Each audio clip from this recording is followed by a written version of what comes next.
Hi, my name is Filippo. I'm from Plastic Free. So today I'm here to interview Mr. Dennison about the waste plastic in Tanga.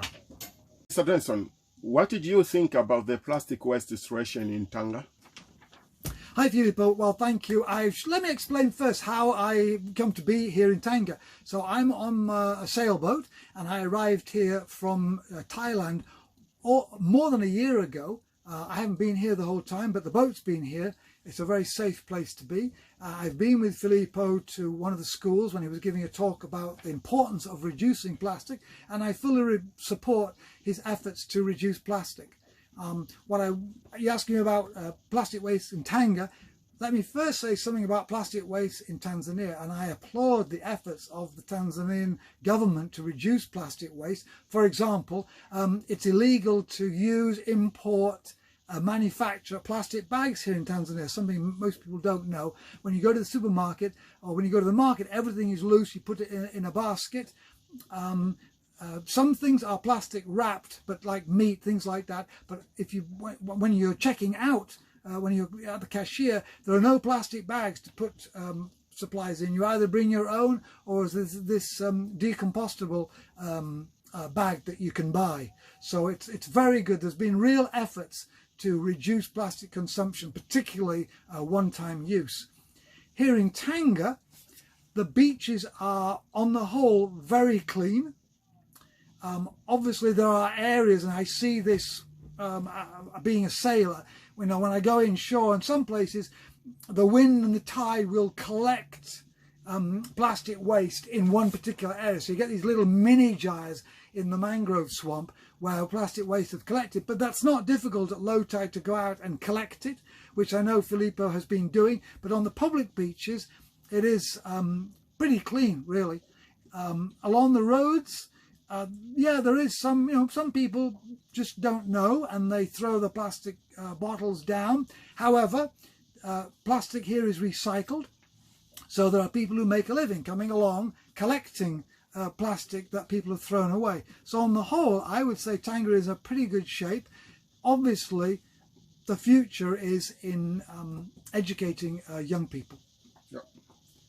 Thanks, Mr. Dennison. What more can we do in future to reduce the plastic? Good question. I know, you've been going into the schools and you're doing that almost every week with a very enthusiastic reception, both from the head of the school, the teachers, but also from the students who seem very keen to get on board with this. In the future, I think one of the things that could be done, and I know that you will be doing this, and that is to wean people off this single-use water bottle. Right, going to get a quarter litre of bottle of water and then drinking and throwing the bottle away. I mean, it's just crazy. It's very expensive and it's very wasteful.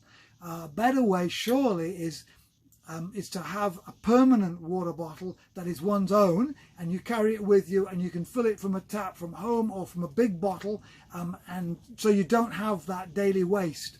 I think that would be a real step forward, and not that big a jump either. The last time I have been with you to one of the school here in Tanga, and we collected together with the student the waste plastic. Can you say anything about that? I was very impressed by the enthusiasm of the students.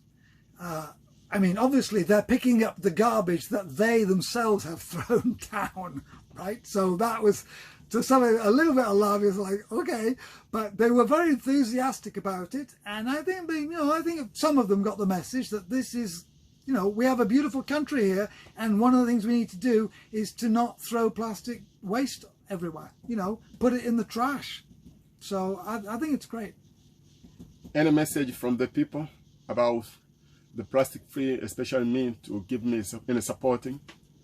I think you're doing a great job. This is going to be a long, slow process of re-education. It's very easy just to throw plastic away. I mean, heavens, Western countries have been doing it for decades, right? And you walk along in Canada, where I'm from, and also from England, where I was born, you still see people throwing plastic down. So it's a long, slow process, but I think people here recognize they have a beautiful country and that they want to keep it beautiful. And one of the ways to do that is to not throw away plastic. Thanks very much, Mr. Dennison, for sharing your views in Tanga and for your comments. But don't forget to come in my YouTube channel, because I have a YouTube channel. So just right there, the Plastic Free in Tanzania, you can find me. Put your comments and like.